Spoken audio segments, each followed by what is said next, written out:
2026లో కూడా వీరిని వదిలిపెట్టని శని ఈ రాశి వారికి అన్ని సమస్యలే. మరి ఆ వివరాలు ఏమిటో తెలియాలంటే ఈ వీడియోని చివరి వరకు చూడండి. పూర్తి వివరాలను తెలుసుకునే ముందు మీరు ఏమైనా సమస్యలతో బాధపడుతుంటే వాటి పరిష్కారం కోసం మీరు మా గురువు గారి నెంబర్ కి కాల్ చేసి మీ సమస్యలకి తగిన పరిష్కారం పొందండి. విధంగా మీ సమస్య పరిష్కారం అవుతుంది. ఇక పూర్తి వివరాల్లోకి వెళ్తే ఏలినాటి శని ప్రభావం రాష్ట్రపై తీవ్రంగా పనిచేస్తుంది. ప్రారంభ దశలో ఆర్థిక నష్టం, అనుకోని ఆపదలు, మానవ ఒత్తిడి ఎక్కువగా ఉంటాయి. రెండో దశలో ఉద్యోగ సమస్యలు, ఆరోగ్య సమస్యలు, ఆర్థిక కష్టాలు ఎదురవుతాయి. చివరి దశలో శని చేసిన కర్మలకి అనుగుణంగా ఫలితాలు ఇస్తాడు.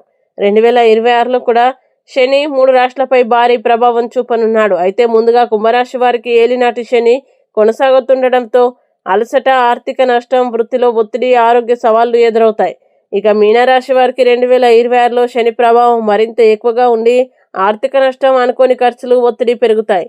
ఈ రాశిలో మొత్తం సంవత్సరంలో సహనం, జాగ్రత్తలు, ఆధ్యాత్మికత మరియు క్రమశిక్షణని పెంచుకుంటే సమస్యల్ని అధిగమించగలుగుతారు. ఈ వీడియో మీకు నచ్చినట్లయితే లైక్ చేయండి, షేర్ చేయండి. ఇలాంటి మరిన్ని వీడియోల కోసం మా ఛానల్ని ఇప్పుడే సబ్స్క్రైబ్ చేయండి.